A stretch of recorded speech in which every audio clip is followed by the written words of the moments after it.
अंकुर तो बचपन से ही पड़ा होता है, गुड़ और अपगुड़ का अंकुर बचपन से ही पड़ा होता है। अपितु उसको आवश्यकता होती है खाद बीज पाने की। जैसा खाद बीज पानी जैसा मिल गया, अगर बुरा मिल गया तो बुरा बीज बड़ा हो जाएगा और अच्छा मिल गया तो अच्छा हो जाएगा। आज की जो युवा पीढ़ी है, वास्तविकता तो यही है कि मेहनत करके वो आगे नहीं जाना चाहती। वो उसने अपना पूरा फ्यूचर दांव में लगा दिया है केवल वास्तव में सोशल मीडिया में छाने के लिए।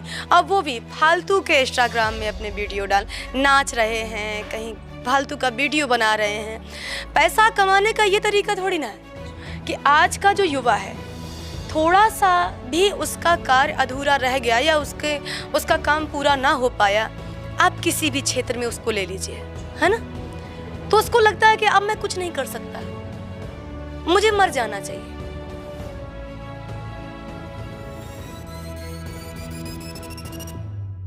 नमस्कार, मैं ब्रजेंद्र रैकवार। जैसी नगर के छोटे से गांव सेमरा गोपाल मन में इन दिनों श्री राम कथा चल रही है और श्री राम कथा की चर्चा पूरे क्षेत्र में है। पहले ही दिन जब कलश यात्रा निकली थी तो कलश यात्रा की भव्यता देखकर लोग चर्चा कर रहे थे और हमने भी सोचा क्यों ना कथा में जाया जाए, जो कथा व्यास उनसे बात की जाए, क्योंकि आजकल की जो युवा पीढ़ी है जो काफ़ी भटक चुकी है, जो इंस्टाग्राम है, रील है, उसमें लगी रहती है। लेकिन दीदी ने जो राम कथा की है तो हम यहाँ पर जो जानकारी लगी, युवा भी सबसे ज़्यादा आ रहे हैं। तो दीदी चित्रकूट धाम से यहाँ पधारी है, निशा दीदी जी हैं और जो राम कथा कर रहे हैं। दीदी जी, पहला सवाल आपसे यही है, आखिर आपने कहाँ से प्रेरणा मिली कि हम इस क्षेत्र में जाएंगे, वो कथा करेंगे और मुख्यतः राम कथा? भाई साहब, अंकुर तो बचपन से ही पड़ा होता है, गुड़ और अपगुड़ का अंकुर बचपन से ही पड़ा होता है। अपितु उसको आवश्यकता होती है खाद बीज पाने की। जैसा खाद बीज पानी जैसा मिल गया, अगर बुरा मिल गया तो बुरा बीज बड़ा हो जाएगा और अच्छा मिल गया तो अच्छा हो जाएगा। तो इसके लिए ये प्रेरणा मुझे, लगन तो बचपन से ही थी, चूँकि बाबूजी मेरे सुंदरकांड पढ़ते थे और उनका एक ही मैसेज होता था कि मेरे बच्चों को भोजन तब मिले जब ये सुंदरकांड कर लें। ये उनका पहला मैसेज था। चूँकि मेरे पूरे परिवार में मेरे बाबूजी, मेरी माताजी और मुझे और आदरणीय चौहान साहब हैं, हम सबको सुंदरकांड कंठाग्र बचपन से था। अब चौहान साहब बाद में आए तो उनको भी लेकिन लमसम पूरा पाठ याद है। और रही कथा लाइन में आने की बात, तो मेरे गुरुजी आए थे, पूज्य संत श्री रमेश भाई शुक्ल जी। मैंने उनको अंतःकरण से गुरु मान लिया था जब वो व्यास मंच पर बैठे थे। और उसके बाद में जब मैं उनको सुनने के बाद मैं नोट करने के बाद जब घर में आई तो रीडिंग करती और फिर से रामायण का पाठ करती।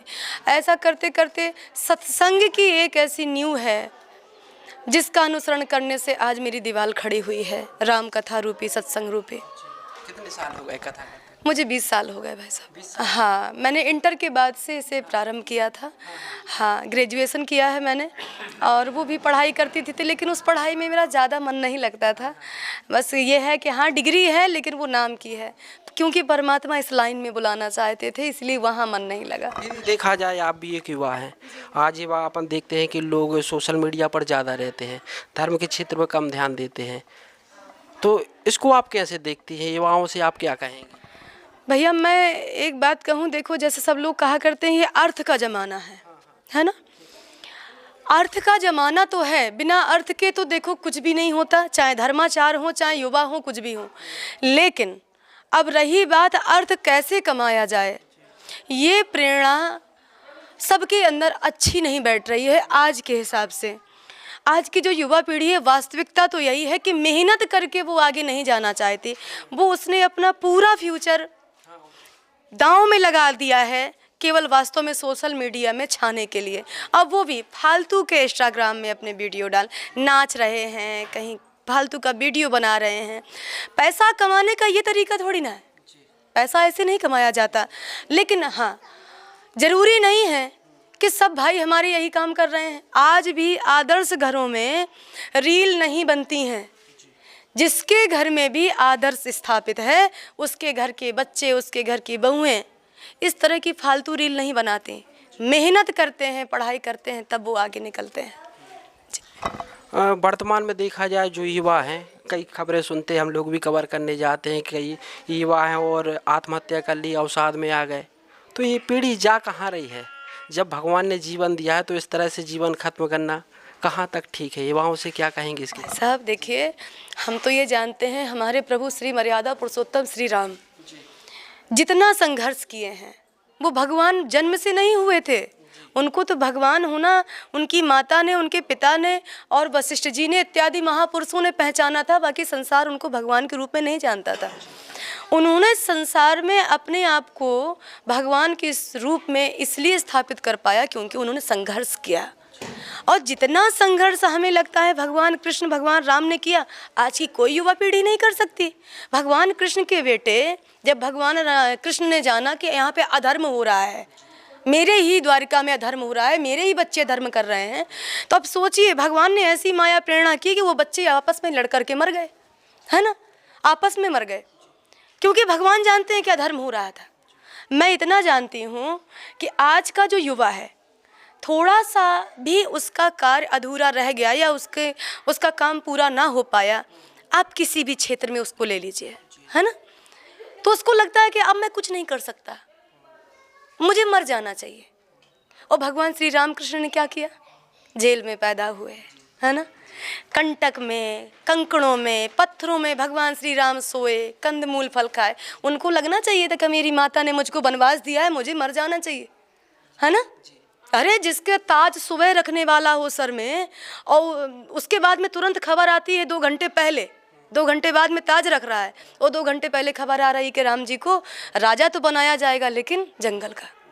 राम जी ने सुसाइड नहीं की, संघर्ष करके वो भगवान बन गए, भगवान बन गए ना।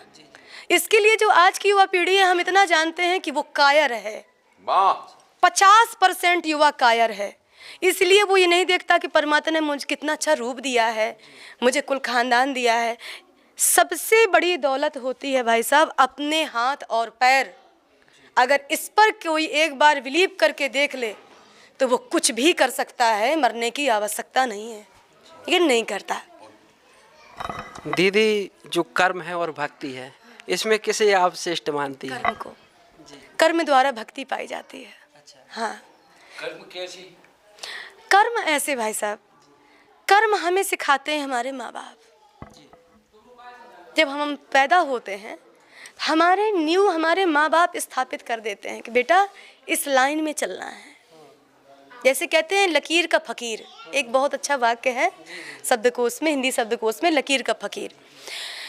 लकीर में चलने वाला व्यक्ति, माने एक रास्ते चलने वाला व्यक्ति फकीर होता है, और जो यहाँ से भी काम बना लिया उसने, यहाँ से बना लिया, वो फकीर नहीं आपको दिखेगा आज के समाज में। तो जो सच्चे माँ बाप होंगे वो कहते हैं बेटा फकीर बने रहना लेकिन लकीर पे चलना, है ना, फकीर बने रहना। अगर एक ही रास्ता चलोगे तो एक दिन तुमको मंजिल मिल जाएगी। इसी प्रकार जो सच्चे माँ बाप होते हैं वो कर्म करना सिखाते हैं। और अगर वास्तव में पूरे गीता में भगवान कृष्ण ने ही कर्म को प्रेरणा दी है, कर्म के बिना हम कुछ नहीं है, शून्य है। आप जो ये माइक लेकर बैठे हैं कर्म कर रहे हैं ना, है ना, इससे आपको क्या प्रेरणा मिल रही है? भक्ति की प्रेरणा मिल रही है, ज्ञान की प्रेरणा मिल रही है। यहाँ तक कि आप अपने सोशल मीडिया में कितने फेमस होंगे, कितने लोग आपको जान रहे होंगे। ये भक्ति का पथ प्रदर्शित करता है कर्म, ज्ञान का पथ प्रदर्शित करता है कर्म। तो कर्म सबसे पहले है। आदरणीय हमारे बाबूजी हैं, इन्होंने हमको यहाँ पे बुलाया। अगर हम यहाँ कर्म ना करते और केवल माला लेकर किसी कोने में जाके भक्त भगवान का भजन करने लगते तो आप लोगों से हमारी भेंट होती क्या, बाबूजी से हमारी भेंट होती क्या? ये परम महापुरुष हैं। कुल मिला के भक्ति से श्रेष्ठ कर्म है आपके अनुसार? भक्ति श्रेष्ठ है। भगवान श्री राम कहते हैं भक्ति से श्रेष्ठ कुछ भी नहीं है यदि कर्म हमारा भक्ति में बन जाए। कर्म हमारा भक्ति में, हम कोई भी काम करें, XYZ घर का काम करें, चूँकि हम तो देखो एक महिला हैं, है ना, काम तो हम लोगों को करना पड़ता है, लेकिन हम लोग काम करें कैसे? प्रत्येक कर्म को भक्ति में बना लेना, प्रत्येक कर्म को भक्ति में बनाना, वो वही तो भक्ति है। नामदेव जी, आपका है कुछ सवाल? निशा जी, लोगों के मन में एक जिज्ञासा रहती है, उस समय के सर्वश्रेष्ठ और भगवान के कुलगुरु जो थे वशिष्ठ जी, उनके द्वारा राम और सीता जी की कुंडली का मिलान कराया गया था। फिर इनके लिए अच्छा वो उसमें 36 गुण भी मिले थे जो सर्वश्रेष्ठ गुण हैं, लेकिन उसके बाद भी मतलब दोनों जन के लिए वनवास या बाद में फिर सीता जी को उसमें जाना पड़ा। तो आखिर ऐसा क्यों हुआ इतने गुण मिलने के बाद भी? ये लोग मिलवाते हैं, कुंडली मिलवाते। देखिए भाई साहब, हम तो इतना जानते हैं, कुंडली तो एक संसार का आईना है, ठीक है। कुंडली तो लोग देख लेते हैं। अच्छा ये बताइएगा, धरती पे कोई है ऐसा जो हमारा भविष्य जान सकता है? वशिष्ठ जी महाराज ब्रह्मा जी के बेटे हैं, ठीक? त्रिकालदर्शी थे। हम कहते हैं आप पूज्य श्री राम किंकर उपाध्याय जी को पढ़िए, उन्होंने लिखा है, वो त्रिकालदर्शी संत हैं, महान गुरु हैं, लेकिन विराट का स्थान दुनिया में कोई नहीं ले सकता। विराट का स्थान कोई नहीं ले सकता। भगवान श्री राम आए थे बचपन में कौशल्या जी के भवन में। राम जी ने ऐसी लीला की कि भगवान शंकर 1 साल तक भटकते रहे। 1 साल के बाद उनको मौका मिला तो वो घर पहुँचे। कौशल्या माता ने राम जी को उनकी गोद में दे करके उनका हाथ दिखाया, प्रभु इनका हाथ देखिए, मैंने सुना है कि आप बहुत पहुँचे हुए साधु हैं। शंकर जी ने देखा, अरे राम जी के हाथ में तो वनवास रेखा है। उन्होंने लेकिन सब कुछ बता दिया, जन्म से लेकर के और विवाह तक की बात बताई, यहाँ तक कि राजअभिषेक तक की बात बताई, लेकिन वनवास की बात नहीं बताई, है ना। हम ये कैसे कह सकते हैं, हमने किसी पुराण में नहीं पढ़ा कि राम जी के 36 के 36 गुण मिले थे। एक चौपाई मिलती है रामचरितमानस में, गिरा अरथ जल बीच सम, कहियत भिन्न न भिन्न, बंदऊ श्री सीताराम पद जिनहि परम प्रिय खिन्न। भगवान श्री सीताराम के शरीर अलग अलग हैं, लेकिन वो राम जी ने सुंदरकांड में कहा है, जानस प्रिया एक मन मोरा।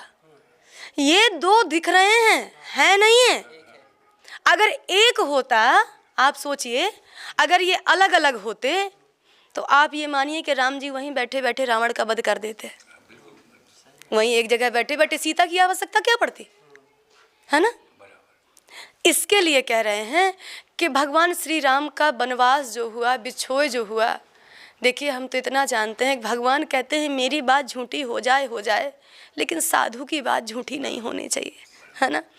भगवान श्री राम ने धरती में मनुष्यों का उद्धार करने के लिए, जीवों का उद्धार करने के लिए ये लीला रची थी। एक वरदान है भगवान को, उनको दुनिया में किसी का श्राप नहीं लग सकता, लेकिन उन्होंने संत का श्राप सर पे धारण किया ना, भृगु, है ना, नारद जी का उन्होंने सर पे धारण किया। सीता मैया को एक तोते ने श्राप दिया कि जैसे आपने हम दोनों को अलग अलग कर दिया है।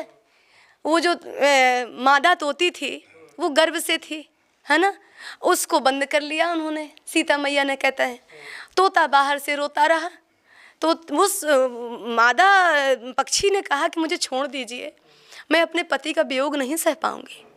और सीता मैया का लड़कपन था तो वो उतना समझ ना पाई, और इससे हुआ क्या, उसने श्राप दे दिया कि आज गर्भावस्था में मैं हूँ और अपने पति से अलग हूँ, तो मैं उनसे मिल नहीं पा रही। पति की सबसे ज़्यादा आवश्यकता स्त्री को होती है।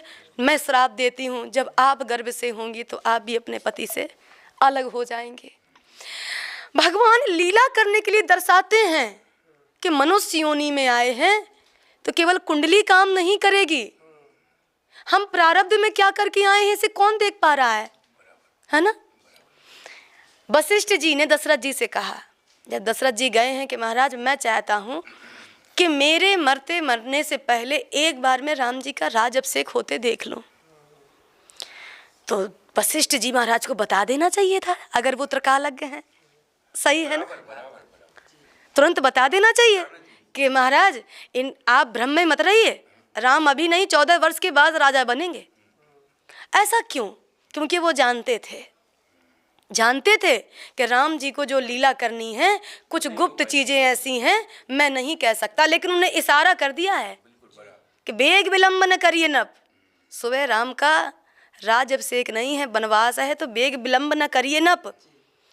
आपकी मरने की तिथि भी आ रही है और राम के वनवास जाने का योग भी बन रहा है, और अगर आप जल्दी कर देखना, कुंडली के अक्षर काटने का प्रयास किया है वशिष्ठ जी ने कि अंक में काट दूं, लेकिन नहीं कट सकते, चाहे भगवान भी क्यों ना हो। विधाता का लेख, हाँ, परमात्मा विधाता के लेख को कैसे काट देंगे। तब उन्होंने कहा है बेग विलंब न करिए न पसाजिए सब समाज। तो बोले महाराज अभिषेक कब होगा, तो दिन नहीं बताया। बोले सुमंगल तब ही जब राम हो युवराज, सुदिन सुमंगल तब ही जब, दिन वही शुभ होगा, तिथि वही शुभ होगी जब राम राजा बन जाएंगे। ये क्या मतलब हुआ, बता देना चाहिए ना उनको कि अभी नहीं 14 वर्ष के बाद। बताना चाहिए लेकिन नहीं बताया। ब्रह्म ऋषि थे विश्वामित्र जी, उन्होंने भी नहीं बताई, उनको भी जानकारी थी ये। सबको जानकारी, हाँ, सबको उन्होंने जानकारी भी नहीं बताई। क्योंकि देखिए अगर भगवान ही विधाता के अंकों को मिटाने लगा तो इंसान तो फिर माने, वो तो मिटाने की पूरी चेष्टा ही कर देता है। परमात्मा धर्म के लिए कष्ट सहते हैं और यही मैसेज देते हैं कि धर्म की ध्वजा ना गिर पाए, कष्ट सहो, मानव बनो, मानवता लाओ, अकर्मण्य मत बनो, इसीलिए वो कष्ट सहे। दीदी समय हो रहा है, दीदी आपको भी जाना है। दादाजी कथा की तो चर्चा हो रही, साथ साथ आपकी भी चर्चा हो रही। आप प्रतिवर्ष ये कथा करवाते हैं, काफ़ी भव्य कलश यात्रा निकली, नीलेश जी प्रभारी थे, तो काफ़ी आपकी भी चर्चा हो रही क्योंकि पूरा गांव हर वर्ष धर्ममय करते हैं। नहीं, मैं कुछ नहीं करता, बिल्कुल नहीं। ये भ्रम है लोगों का। राम कीन चाहे सोई होई, करे अन्यथा अस नहीं कोई। हम क्या हैं, हम क्या कर सकते हैं। अगर उनकी कृपा थी कि कहाँ आप 400-500 किलोमीटर दूर हैं और साक्षात देवी स्वरूप जो यहाँ ऐसी राम की कथा परोस रही हैं, ऐसा लगता है कि धन्य अयोध्या बना दिया। ये किसकी कृपा हो सकती है, राम जी की है, वो कुछ नहीं है जी। आखिरी सवाल चाचा जी बताइए। नेताजी अंतिम सवाल ही, राम कथा का प्रथम श्रोता कौन था और किसने किसको सुनाई, उसमें काकभूषण जी की क्या भूमिका थी?